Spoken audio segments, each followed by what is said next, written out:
Good morning, सभी को सुप्रभात। आज हम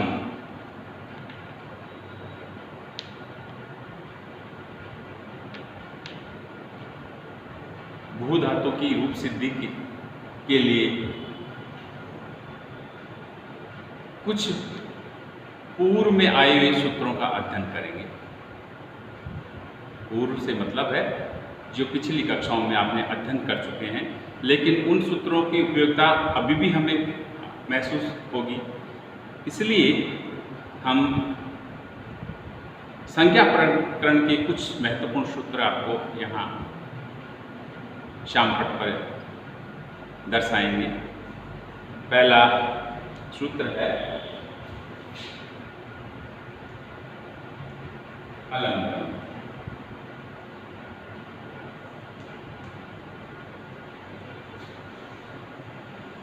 हलंतम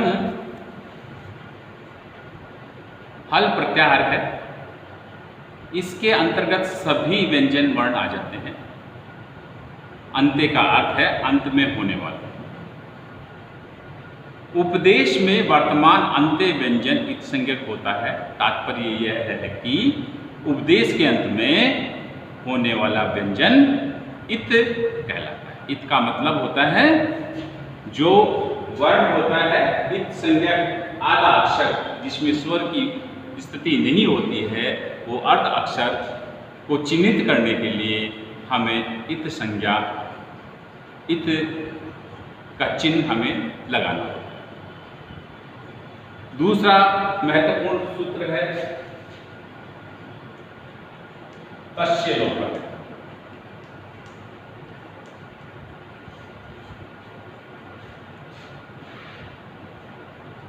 इस इत्संज्ञक का वर्ण होता है, जो इत्संज्ञक वर्ण होता है, उस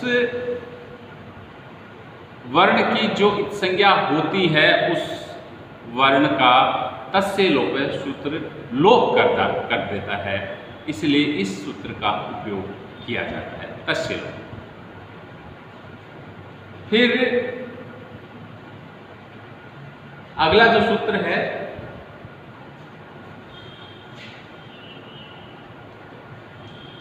इको याणच।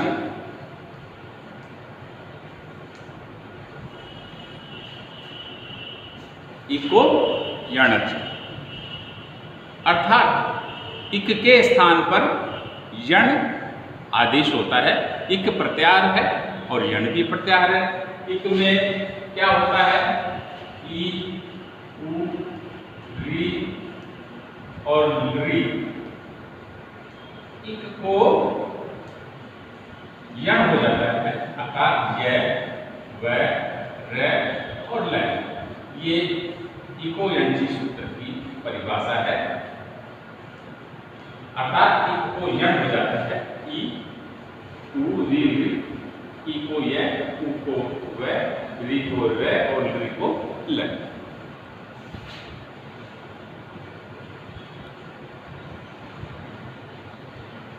अगला जो सूत्र है वो बताने जा रहे हैं झलाम जस झसे।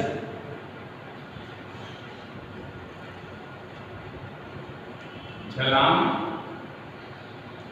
जस झसे। ये झलाम जस झसी जो सूत्र है, इस सूत्र की परिभाषा क्या होगी कि वर्गों के तीसरे और चौथे वर्ण पर होने पर वर्गों के प्रथम, द्वितीय, तृतीय और चतुर्थ वर्ण या तीनों शकार श और है के स्थान पर वर्गों के तृतीय वर्ण आदेश होंगे। अर्थात वर्ग का क, ख, ग, जबगढ़ दस। अर्थात जबगढ़ 10 मतलब वर्ग का तीसरा वर्ण आदेश होगा। यानी कि एक वर्ग के कोई भी चारों पांचों वर्णों में कोई भी वर्ण आए, वहां पर तीसरा वर्ण होगा झलाम जस जस जसी।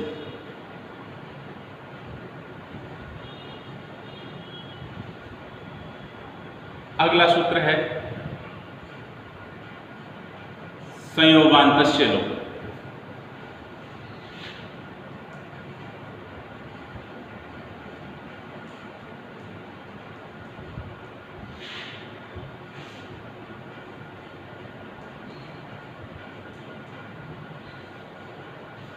संयोगांतस्य लोप है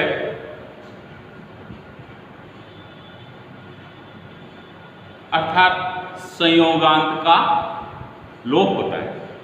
जिस पद के अंत पे संयोग हो उसे संयोगांत कहते हैं। जिस पद के अंत में संयोग हो उसे संयोगांत कहते हैं। उसका लोप अर्थात उसका अदर्शन होना, इस प्रकार शब्द के अंतिम हलंत अक्षर का लोप हो जाता है। शब्द के अंतिम अक्षर का लोप हो जाता है संयोगांतस्य लोप सूत्र के द्वारा। अगला सूत्र है अलोअंतस्य। अलोअंतस्य ये वो सूत्र है जो पूर्व में आपके पढ़े हुए हैं, लेकिन अब बीए पार्ट थर्ड में हमें इनको और काम में लेंगे, तो इनसे हमारे महत्वपूर्ण रूप सिद्धि हमें करनी होगी, जिसके कारण इनकी हमें आवश्यकता होगी, तो उन्हें हमें पुनः एक बार स्मृति में लाना। अल प्रत्याहार के अंतर्गत सभी वर्ण आ जाते हैं। षष्ठ्यंत पद के स्थान पर जिस आदेश का विधान किया जाए वह आदेश उस षष्ठ्यंत पद के अंतिम वर्ण के स्थान पर होता है। अगला जो सूत्र है एचो आई वाया वह।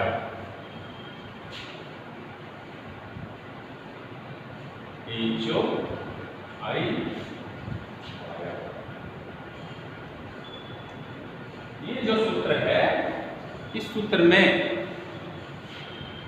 एच के स्थान पर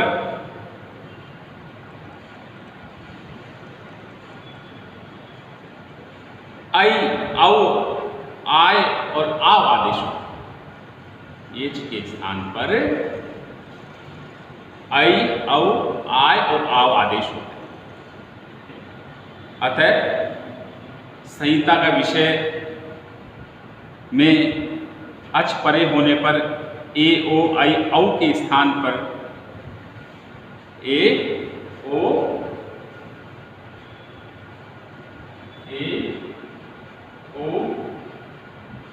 आई और औ ये एच है, एच है, और इनको क्रमशः है ए को औ, ओ को आई, आई को आव और औ को आय, ये क्रम से आदेश होता है।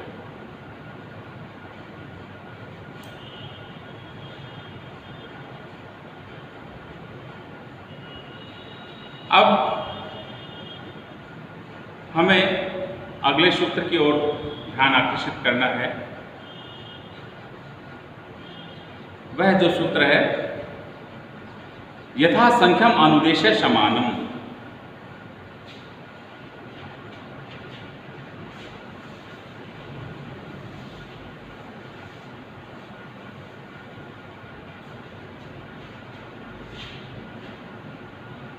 यथा संख्यम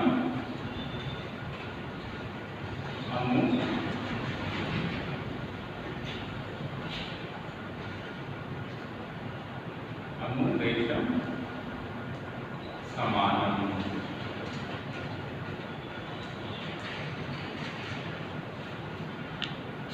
यथा संख्या अनुदेशे समानम, समान संख्या वालों का अनुदेश कर्मानुसार होता है। अर्थात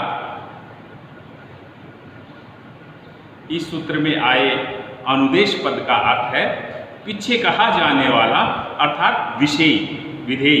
यहाँ विधेय का प्रयोग होने से उद्देश्य का स्वतः ही आधार हो जाता है। वाक्य में दो अंश होते हैं, उद्देश्य और विधेय। इनको अंग्रेजी में क्रमशः सब्जेक्ट और प्रेडिकेट कहते हैं। जिसके विषय में कुछ कहा जाता है उसे उद्देश्य, और किसी के विषय में जो कुछ कहा जाता है उसे विधेय कहते हैं। अतः सूत्र का भावार्थ होगा कि जहाँ उद्देश्य और विधेय समान संख्यक होते हैं वहाँ विधेय क्रमानुसार होते हैं। इसलिए यथा संख्यम अनुदेश्य समानम। अगला जो सूत्र है आद गुण है।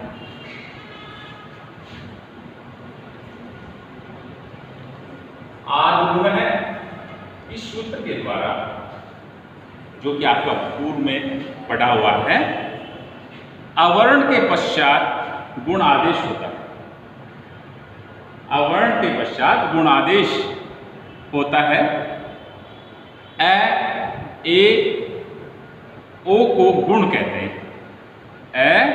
ए और ओ को गुण कहते हैं। क्या कहते हैं? ए को, ओ को गुण कहते हैं। संधि में अवर्ण से अच परे होने पर पूर्व और पर के स्थान पर एक गुण आदेश होता है। पूर्व और पर के स्थान पर एक गुण आदेश होता है, अर्थात दोनों के स्थान पर ए और ओ आदेश हो जाता है।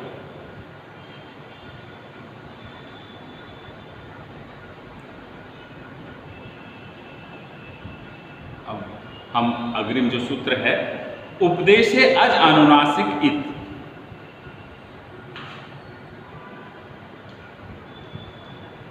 उपदेशे अज अनुनासिक इत। उपदेशे अज अनुनासिक इत। जिस वर्ण का उच्चारण मुख और नासिका दोनों की सहायता से होता है उसे अनुनासिक वर्ण कहते हैं। अर्थात जिस वर्ण का उच्चारण मुख और नासिका के द्वारा होता है वे वर्ण अनुनासिक कहलाते हैं। वे वर्ण कौन से होते हैं? यम गणनम यम गणनम। अर्थात यह जो मुख और नासिका दोनों के द्वारा उच्चारित होते हैं वे वर्ण अनुनासिक कहलाते हैं। वर्गों के पंचम अक्षर अनुनासिक होते हैं। उपदेश की अवस्था में जो स्वर अनुनासिक है वे इत होते हैं और इत होने से उनका लोप हो जाता है। इसलिए उपदेशे अज अनुनासिक इत। फिर है अचो अंत्यादि टी। अगला सूत्र है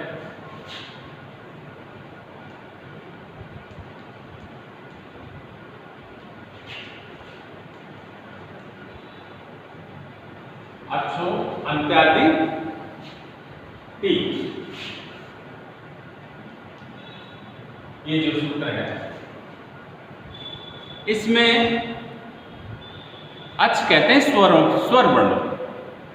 अच स्वर वर्णों को कहते हैं और अचों के मध्य में अंतिम अच जिसके आदि में हो ऐसे शब्द स्वरूप की टी संज्ञा होती है। पुनः सुनिए कि अचों के मध्य में अंतिम अच जिसके आदि में हो ऐसे शब्द स्वरूप की टी संज्ञा होती है। तात्पर्य यह है कि शब्द के अंत में आने वाला स्वर्ण जिस वर्ण समुदाय के आदि में आता है वह वर्ण समुदाय को टी कहा जाता है। जैसे मनस का अंत्य अच नकारोत्तरवर्ती आकार है और यह सकार से पूर्व या आदि में आया है। अतः प्रकृत उपयुक्त सूत्र से यहाँ अस की टी संज्ञा होती है।